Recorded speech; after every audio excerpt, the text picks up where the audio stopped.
Hello everyone, I am Dr. Meenu, Maths Mistress from Government Senior Secondary School, Jalal Usma, Amritsar।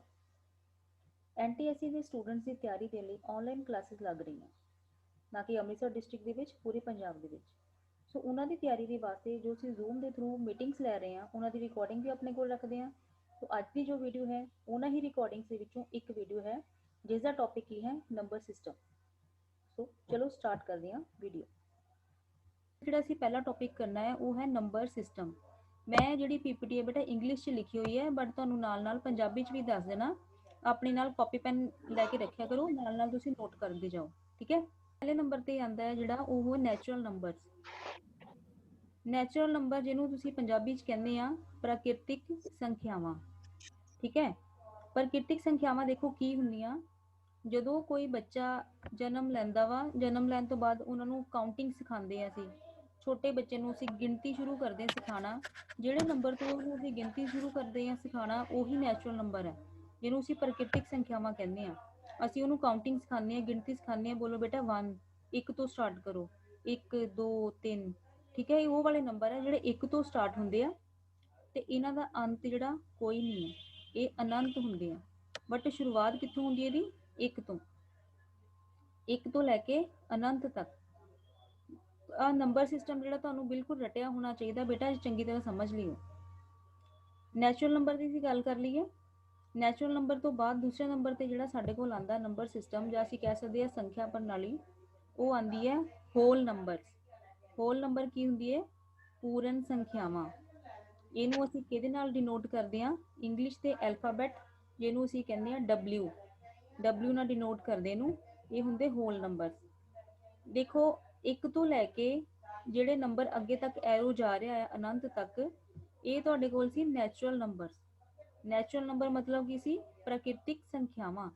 ਜੇ ਤੁਸੀਂ ਇਹ ਵਾਲੇ number ਦੇ ਵਿੱਚ ਇੱਕ ਜ਼ੀਰੋ ਵੀ ਇਹਦੇ ਵਿੱਚ ਇਨਕਲੂਡ ਕਰ ਲਈਏ, ਜ਼ੀਰੋ ਵੀ ਸ਼ਾਮਿਲ ਕਰ ਲਈਏ, ਤਾਂ ਜਿਹੜਾ ਤੁਹਾਡੇ ਕੋਲ ਸੰਖਿਆ ਪ੍ਰਣਾਲੀ ਬਣੇਗੀ ਉਹ ਤੁਹਾਡੇ ਕੋਲ ਹੋਏਗਾ ਹੋਲ ਨੰਬਰਸ, ਜਿਹਨੂੰ ਤੁਸੀਂ ਕੀ ਕਹੋਗੇ? ਪੂਰਨ ਸੰਖਿਆਵਾਂ, ਠੀਕ ਹੈ। ਸਭ ਤੋਂ ਪਹਿਲੇ ਨੰਬਰ ਤੇ ਤੁਹਾਡੇ ਕੋਲ ਆ ਗਿਆ ਨੈਚੁਰਲ ਨੰਬਰਸ। ਉਸ ਤੋਂ ਬਾਅਦ ਤੁਹਾਡੇ ਕੋਲ ਕੀ ਆਇਆ? Whole number. ਹੋਲ ਨੰਬਰ ਕੀ ਹੁੰਦੇ ਆ? ਪੂਰਨ ਸੰਖਿਆਵਾਂ। ਪੂਰਨ ਸੰਖਿਆਵਾਂ ਤੋਂ ਬਾਅਦ ਅੱਗੇ ਆਂਦਾ ਸਾਡੇ ਕੋਲ ਇੰਟੀਜਰਸ। ਇੰਟੀਜਰਸ ਨੂੰ ਅਸੀਂ ਸੰਪੂਰਨ ਸੰਖਿਆਵਾਂ ਕਹਿੰਦੇ ਆ ਪੰਜਾਬੀ 'ਚ। ਇਹਨੂੰ ਅਸੀਂ ਇੰਗਲਿਸ਼ ਦੇ ਐਲਫਾਬੈਟ I ਜਾਂ ਫਿਰ Z ਨਾਲ ਡਿਨੋਟ ਕਰਦੇ ਹਾਂ। ਡਿਨੋਟ ਕਰਨਾ ਮਤਲਬ ਹੁੰਦਾ, ਮਤਲਬ ਇੱਕ I ਇਸੇ ਲਿਖ ਦਈਏ ਨੰਬਰ ਸਿਸਟਮ, ਤੇ ਸਾਨੂੰ ਪਤਾ ਹੁੰਦਾ ਵੀ ਇਹ ਇੰਟੀਜਰਸ ਹੈ, ਇਹ ਸੰਪੂਰਨ ਸੰਖਿਆਵਾਂ, ਠੀਕ ਹੈ। ਸੰਪੂਰਨ ਸੰਖਿਆਵਾਂ ਪਹਿਲਾਂ ਅਸੀਂ ਗੱਲ ਕੀਤੀ ਸੀ, 1 ਤੋਂ ਸ਼ੁਰੂ ਹੁੰਦੇ ਨੰਬਰ ਅਨੰਤ ਤੱਕ ਪ੍ਰਾਕਿਰਤਿਕ ਹੋ ਗਏ ਸੀ। ਉਹਦੇ ਵਿੱਚ ਜੇ ਅਸੀਂ ਵੱਡੀ ਸਾਰੀ ਦੇਖੋ ਜ਼ੀਰੋ ਦਿਖਦੀ ਪਈ ਆ, ਜੇ ਅਸੀਂ ਇਹਨੂੰ ਜ਼ੀਰੋ ਨੂੰ ਐਡ ਕਰਦੇ ਆ ਤੇ ਇਹ ਵਾਲੇ ਸਾਰੇ ਨੰਬਰ ਬਣਦੇ ਸੀ ਨੰਬਰ। ਹੁਣ ਜੇ ਪਲੱਸ ਵਾਲੇ ਜਿਹੜੇ ਨੰਬਰ ਆ, ਜਿਹੜੇ ਧਨਾਤਮਕ ਸੰਖਿਆਵਾਂ, ਜੇ ਇਹਨਾਂ ਦੇ ਨੈਗੇਟਿਵ ਮਤਲਬ ਇਹਨਾਂ ਦੇ ਰਿਣਾਤਮਕ, 1 ਦਾ ਰਿਣਾਤਮਕ ਕੀ ਹੁੰਦਾ? -1। 2 ਦਾ ਰਿਣਾਤਮਕ ਕੀ ਹੁੰਦਾ? -2। ਮਤਲਬ ਧਨਾਤਮਕ ਸੰਖਿਆਵਾਂ ਤੇ ਉਹਨਾਂ ਦੇ ਜਿਹੜੇ ਨੈਗੇਟਿਵਸ ਆ, ਉਹਨਾਂ ਦੇ ਜਿਹੜੇ ਰਿਣਾਤਮਕ ਨੰਬਰ ਆ, ਉਹ ਸਾਰੇ ਨਾਲ ਇਨਕਲੂਡਿੰਗ ਜ਼ੀਰੋ, ਮਤਲਬ ਜ਼ੀਰੋ ਵੀ ਵਿੱਚ ਹੋਵੇ, ਉਹ ਸਾਰਾ ਦਾ ਸਾਰਾ ਜਿਹੜਾ ਸਿਸਟਮ ਬਣਦਾ ਉਹਨੂੰ ਅਸੀਂ ਕਹਿੰਦੇ ਆ ਇੰਟੀਜਰਸ। ਇੰਟੀਜਰਸ ਮਤਲਬ ਸੰਪੂਰਨ ਸੰਖਿਆਵਾਂ। ਸਮਝ ਆ ਗਈ? ਇਹਦੇ ਵਿੱਚ ਜ਼ੀਰੋ ਵੀ ਹੋਣਾ, ਧਨਾਤਮਕ ਸੰਖਿਆਵਾਂ ਜਿਹੜੀਆਂ ਪਲੱਸ ਵਾਲੀਆਂ ਹੁੰਦੀਆਂ ਤੇ ਰਿਣਾਤਮਕ ਸੰਖਿਆਵਾਂ ਜਿਹੜੀਆਂ ਮਾਈਨਸ 'ਚ ਹੋਣਗੀਆਂ, ਇਹ ਸਾਰਾ ਦਾ ਸਾਰਾ ਮਿਲ ਕੇ ਬਣਾਉਂਦੇ ਇੰਟੀਜਰਸ। ਇੰਟੀਜਰ ਤੋਂ ਬਾਅਦ ਅਸੀਂ ਅੱਗੇ ਗੱਲ ਕਰੀਏ ਤਾਂ ਆਏਗਾ ਸਾਡੇ ਕੋਲ ਰੈਸ਼ਨਲ ਨੰਬਰਸ। ਰੈਸ਼ਨਲ ਨੰਬਰ ਮਤਲਬ ਇਹਨੂੰ ਅਸੀਂ ਡਿਨੋਟ ਕਰਦੇ ਹਾਂ Q ਦੇ ਨਾਲ। ਇਹ ਤੁਹਾਡੇ ਕੋਲ ਹੁੰਦੀਆਂ ਪਰਿਮੇਯ ਸੰਖਿਆਵਾਂ। ਪੰਜਾਬੀ 'ਚ ਇਹਨੂੰ ਬੋਲਦੇ ਸੀ ਪਰਿਮੇਯ ਸੰਖਿਆਵਾਂ, ਤੇ ਇੰਗਲਿਸ਼ 'ਚ ਬੋਲਦੇ ਇਹਨੂੰ ਰੈਸ਼ਨਲ ਨੰਬਰਸ। ਇਹਦੀਆਂ ਦੋ ਡੈਫੀਨੇਸ਼ਨਸ ਹੈ। ਦੋ ਤਰੀਕੇ ਨਾਲ ਸਾਨੂੰ ਪਤਾ ਲੱਗ ਸਕਦਾ ਵਾ ਕਿ ਕੋਈ ਨੰਬਰ ਆ ਉਹ ਰੈਸ਼ਨਲ ਹੈ। ਰੈਸ਼ਨਲ ਮਤਲਬ ਪਰਿਮੇਯ। ਪਰਿਮੇਯ ਸੰਖਿਆਵਾਂ ਦੇ ਵਿੱਚ ਤੁਹਾਨੂੰ ਸਭ ਤੋਂ ਪਹਿਲਾਂ ਪਤਾ ਹੋਣਾ ਚਾਹੀਦਾ ਅੰਸ਼ ਕੀ ਹੁੰਦਾ ਆ ਤੇ ਹਰ ਕੀ ਹੁੰਦਾ, ਠੀਕ ਹੈ। ਬਟੇ ਦੇ ਵਿੱਚ ਜਦੋਂ ਅਸੀਂ ਕਿਸੇ ਸੰਖਿਆ ਨੂੰ ਲਿਖਦੇ ਹਾਂ, ਜਿੱਦਾਂ ਮੈਂ ਇੱਥੇ ਲਿਖਿਆ ਹੋਇਆ P/Q, P ਦਾ ਮਤਲਬ ਕੀ ਹੁੰਦਾ? ਦਾ ਅੰਸ਼, ਤੇ Q ਦਾ ਮਤਲਬ ਕੀ ਹੁੰਦਾ? ਦਾ ਹਰ। ਕੋਈ ਸੰਖਿਆ ਜਿਹਨੂੰ ਅਸੀਂ ਅੰਸ਼ ਤੇ ਹਰ ਦੀ ਫਾਰਮ 'ਚ ਹਰ ਅੰਸ਼ ਤੇ ਹਰ ਦੇ ਰੂਪ ਵਿੱਚ ਲਿਖ ਸਕਦੇ ਹਾਂ, ਉਹ ਤੁਹਾਡੇ ਕੋਲ ਹੁੰਦੀ ਹੈ ਪਰਿਮੇਯ ਸੰਖਿਆ। ਇੰਗਲਿਸ਼ ਬੋਲਦੇ ਨੂੰ ਰੈਸ਼ਨਲ ਨੰਬਰਸ। ਇਹਦੇ ਵਿੱਚ ਇੱਕ ਕੰਡੀਸ਼ਨ ਹੁੰਦੀ ਆ ਕਿ ਜਿਹੜਾ ਹਰ ਹੈ, ਹਰ ਇੱਥੇ ਦੇਖੋ ਕੀ ਹੈ Q should not be equal to 0, मतलब Q 0 ਦੇ ਬਰਾਬਰ ਨਹੀਂ ਹੋਣਾ ਚਾਹੀਦਾ। ਠੀਕ ਹੈ, ਤੇ ਜਿਹੜੇ ਆਹ ਦੋਨੋਂ ਨੰਬਰ ਆ P ਤੇ Q, ਇਹ ਦੋਨੋਂ ਕੀ ਹੁੰਦੇ ਆ ਇੰਟੀਜਰ। ਇਹ ਤੋਂ ਸਾਨੂੰ ਪਤਾ ਲੱਗਦਾ ਵਾ ਕਿ ਜੇ ਕੋਈ ਅੰਸ਼ ਵਟਾ ਹਰ ਦੇ ਰੂਪ ਦੇ ਵਿੱਚ ਕੋਈ ਨੰਬਰ ਆ, ਉਹ ਕੀ ਹੋਏਗਾ, ਰੈਸ਼ਨਲ ਨੰਬਰ, ਪਰਿਮੇਯ ਸੰਖਿਆ। ਦੂਸਰੇ ਰੂਪ ਦੇ ਵਿੱਚ ਅਸੀਂ ਇਹਦੀ ਡੈਫੀਨੇਸ਼ਨ ਜਿਹੜੀ ਆ ਉਹ ਡੈਸੀਮਲ ਦੀ ਫਾਰਮ 'ਚ ਕਰ ਸਕਦੇ ਹਾਂ। ਦੂਸਰਾ ਹੈ ਡੈਸੀਮਲ। ਡੈਸੀਮਲ ਦੇ ਵਿੱਚ ਜਦੋਂ ਅਸੀਂ ਇਹਦੀ ਡੈਫੀਨੇਸ਼ਨ ਕਰੀਏ ਤਾਂ ਇਹ ਦੋ ਤਰ੍ਹਾਂ ਅਸੀਂ ਕਹਿ ਸਕਦੇ ਹਾਂ। ਜਾਂ ਤਾਂ ਡੈਸੀਮਲ ਹੁੰਦਾ ਦਸ਼ਮਲਵ, ਜਾਂ ਤਾਂ ਦਸ਼ਮਲਵ ਟਰਮੀਨੇਟਿੰਗ ਹੋਵੇ, ਜਾਂ ਫਿਰ ਉਹ ਹੋਵੇ ਨਾਨ ਟਰਮੀਨੇਟਿੰਗ ਰੈਕਰਿੰਗ। ਟਰਮੀਨੇਟਿੰਗ ਤੁਸੀਂ ਸੁਣਿਆ ਹੋਣਾ ਪੰਜਾਬੀ 'ਚ ਸ਼ਾਂਤ ਆਵਰਤੀ।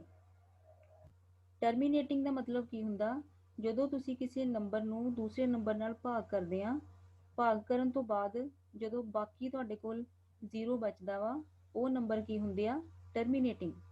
ਜਿੱਦਾਂ 1/2, ਜਦੋਂ ਤੁਸੀਂ 1 ਨੂੰ 2 ਨਾਲ ਭਾਗ ਕਰੋਗੇ ਤਾਂ ਤੁਹਾਡੇ ਕੋਲ ਆਨਸਰ ਕਿੰਨਾ ਆਏਗਾ, 0.5, ਤੇ ਬਾਕੀ ਕਿੰਨਾ ਬਚਣਾ, 0। ਇਦਾਂ ਦੇ ਨੰਬਰ ਜਦੋਂ ਹੁੰਦੇ ਆ ਉਹ ਤੁਹਾਡੇ ਕੋਲ ਕੀ ਹੋਣਗੇ, ਰੈਸ਼ਨਲ ਨੰਬਰ। ਜਦੋਂ ਬਾਕੀ 0 ਬਚੇ ਰੈਸ਼ਨਲ ਨੰਬਰ ਬਣਦਾ ਹੈ। ਜਾਂ ਫਿਰ ਨਾਨ ਟਰਮੀਨੇਟਿੰਗ ਰੈਕਰਿੰਗ, ਮਤਲਬ ਬਾਕੀ 0 ਨਾ ਬਚੇ ਪਰ ਉਹ ਜਿਹੜਾ ਨੰਬਰ ਹੈ ਉਹ ਰਿਪੀਟ ਹੁੰਦਾ ਜਾਵੇ। ਜਿੱਦਾਂ ਤੁਹਾਡੇ ਕੋਲ ਭਾਗ ਕਰਨ ਤੋਂ ਬਾਅਦ 0 ਪੁਆਇੰਟ ਨੰਬਰ ਇੱਕ ਰਿਪੀਟ ਹੋਈ ਜਾ ਰਿਹਾ, 33333, ਇਹਨੂੰ ਅਸੀਂ ਲਿਖ ਦਿੰਦੇ ਹਾਂ 0.3 ਲਿਖ ਕੇ ਉਹਦੇ ਉੱਪਰ ਅਸੀਂ ਪਾ ਦਿੰਦੇ ਹੁੰਦੇ ਬਾਰ। 0.3 ਜਿਹੜਾ ਨੰਬਰ ਰਿਪੀਟ ਹੁੰਦਾ ਉਹਦੇ ਉੱਪਰ ਅਸੀਂ ਪਾ ਦਈਏ ਬਾਰ, ਉਹਨੂੰ ਅਸੀਂ ਕਹਿੰਦੇ ਆ ਨਾਨ ਟਰਮੀਨੇਟਿੰਗ ਰੈਕਰਿੰਗ।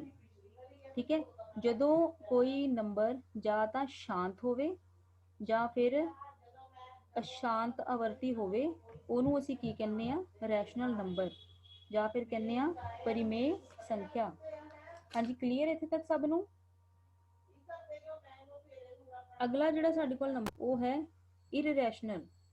ਇਰਰੈਸ਼ਨਲ ਦਾ ਮਤਲਬ ਕੀ ਹੁੰਦਾ, अपरिमेय संख्यावां। अपरिमेय संख्यावां ਨੂੰ ਅਸੀਂ ਜੇ ਡੈਫੀਨੇਸ਼ਨ ਦੇਖੀਏ, ਟਰਮੀਨੇਟਿੰਗ ਤੇ ਨਾਨ ਰੈਕਰਿੰਗ। ਨਾਨ ਟਰਮੀਨੇਟਿੰਗ ਮੈਂ ਤੁਹਾਨੂੰ ਦੱਸਤਾ ਸੀ ਕਿ ਜਿਹਦੇ ਵਿੱਚ ਭਾਗ ਕਰਨ ਤੋਂ ਬਾਅਦ ਬਾਕੀ ਜਿਹੜਾ ਵਾ ਉਹ 0 ਨਾ ਬਚੇ। ਠੀਕ ਹੈ, ਤੇ ਨਾਨ ਰੈਕਰਿੰਗ ਕੀ ਹੋ ਗਿਆ, ਇਹਦੇ ਵਿੱਚ ਨੰਬਰ ਜਿਹੜੇ ਉਹ ਰਿਪੀਟ ਨਹੀਂ ਹੋਣਗੇ। ਜਿੱਦਾਂ ਕਿ ਦੇਖੋ ਇੱਕ ਉਦਾਹਰਨ ਦਿੱਤੀ ਹੋਈ ਮੈਂ ਇੱਥੇ, 0 ਪੁਆਇੰਟ ਕਿਸੇ ਨੰਬਰ ਨੂੰ ਤੁਸੀਂ ਭਾਗ ਕੀਤਾ, ਤੁਹਾਡੇ ਕੋਲ ਕੀ ਆ ਰਿਹਾ ਭਾਗ ਕਰਨ ਤੋਂ ਬਾਅਦ, 0 ਦਸ਼ਮਲਵ, ਮੰਨ ਲਓ ਆ ਗਿਆ 1 0, ਫਿਰ ਕੀ ਹੋ ਗਿਆ, 1 ਰਿਪੀਟ ਹੋਇਆ 2 ਵਾਰ, 1 1, ਫਿਰ 0, ਫਿਰ 1 ਕਿੰਨੀ ਵਾਰੀ ਆ ਗਿਆ, 3 ਵਾਰ, ਫਿਰ 0, ਅੱਗੇ 1 4 ਵਾਰ, ਫਿਰ 0। ਮਤਲਬ ਇਦਾਂ ਦਾ ਪ੍ਰੋਸੈਸ ਰਿਪੀਟ ਹੋ ਹੀ ਜਾ ਰਿਹਾ। ਜਦੋਂ ਤੁਹਾਡੇ ਕੋਲ ਨੰਬਰ ਇਦਾਂ ਦਾ ਆ ਜਾਂਦਾ, ਉਹ ਕੀ ਹੁੰਦਾ ਵਾ, अपरिमेय।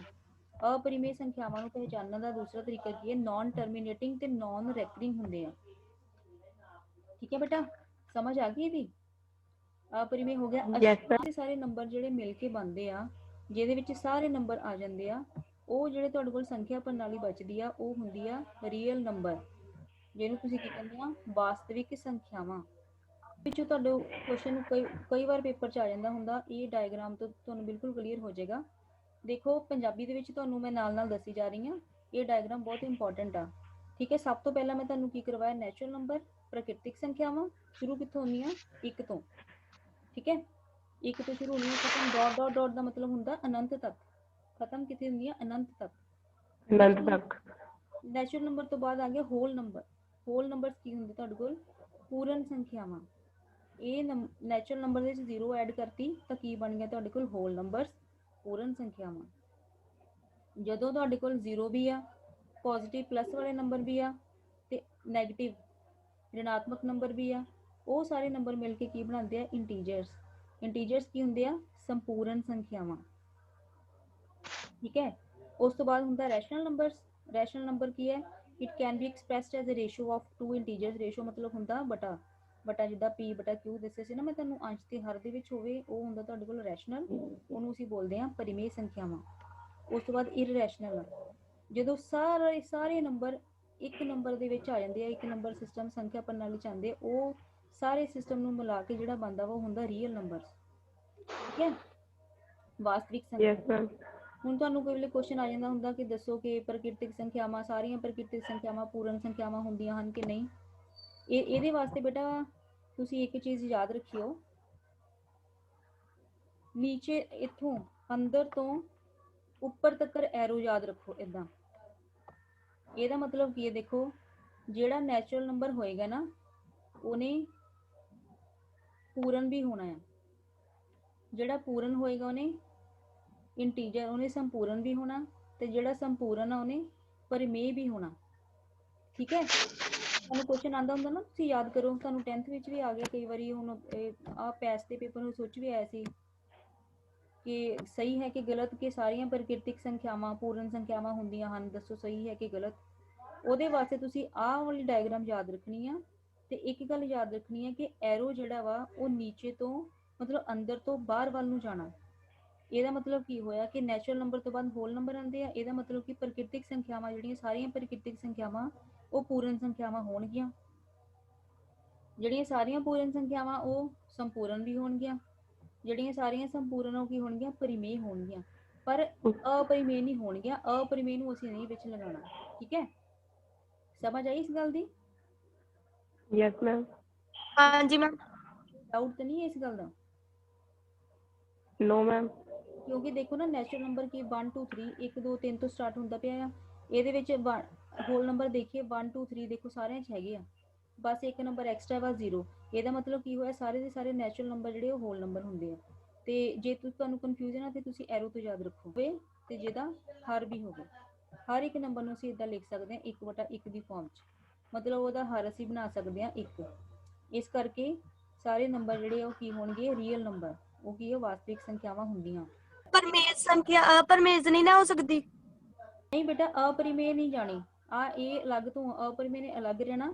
ਕਰ ਸਾਨੂੰ ਕੁਐਸਚਨ ਆਏਗਾ ਸਾਰੀਆਂ ਪ੍ਰਕਿਰਤਿਕ ਸੰਖਿਆਵਾਂ ਵਾਸਤਵਿਕ ਸੰਖਿਆਵਾਂ ਹੁੰਦੀਆਂ ਹਨ, ਤੇ ਕੀ ਜਵਾਬ ਹੋਏਗਾ?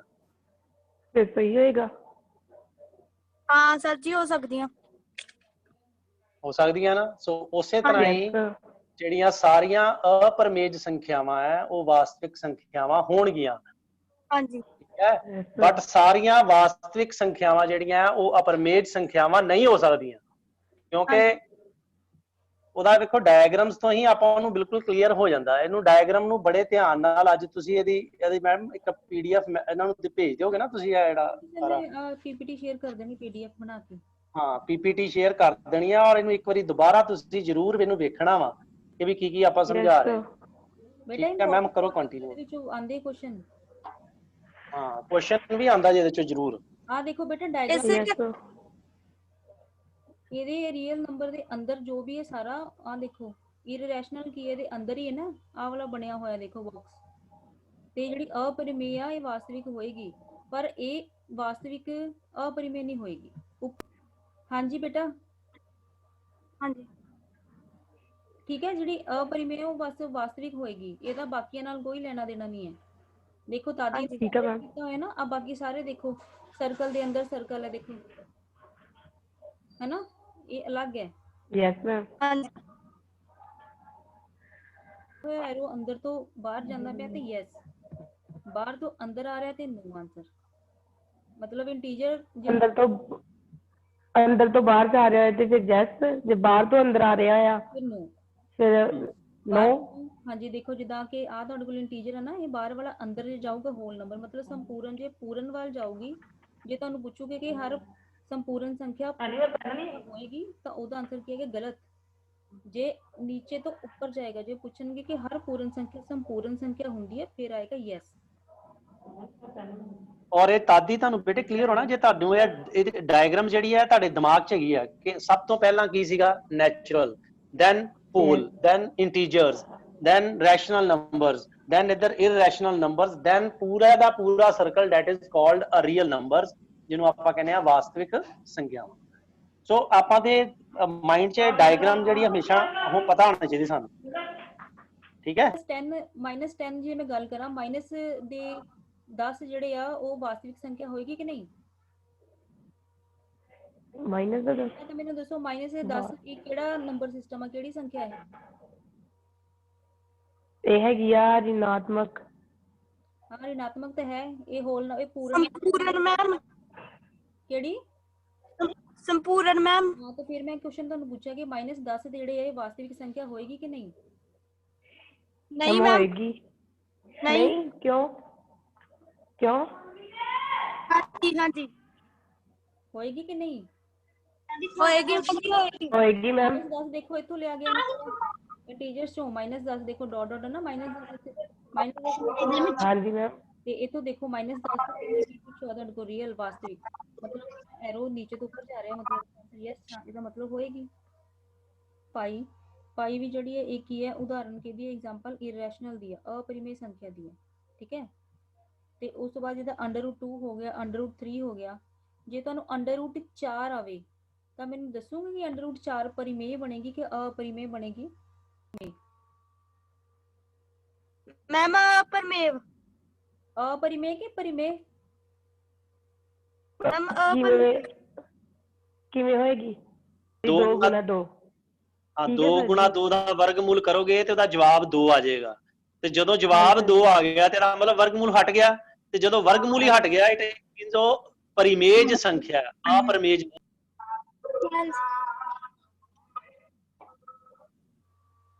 ਜਿਹੜਾ ਵਰਗਮੂਲ 1 ਹੈ ਉਹ ਵੀ ਪਰਮੇਜ ਆ, ਵਰਗਮੂਲ 4 ਉਹ ਵੀ ਪਰਮੇਜ ਹੈ, ਵਰਗਮੂਲ 9 ਉਹ ਵੀ ਪਰਮੇਜ ਹੈ, ਵਰਗਮੂਲ 16 ਉਹ ਵੀ ਪਰਮੇਜ ਹੈ। ਇਹ ਚੀਜ਼ਾਂ ਯਾਦ ਰੱਖੋ, ਜਿਹਦਾ ਵਰਗਮੂਲ ਨਿਕਲ ਜਾਂਦਾ ਹੈ ਉਹ अपरिमेय ਨਹੀਂ ਹੋ ਸਕਦੀ। ਠੀਕ ਹੈ ਜੀ। ਸੋ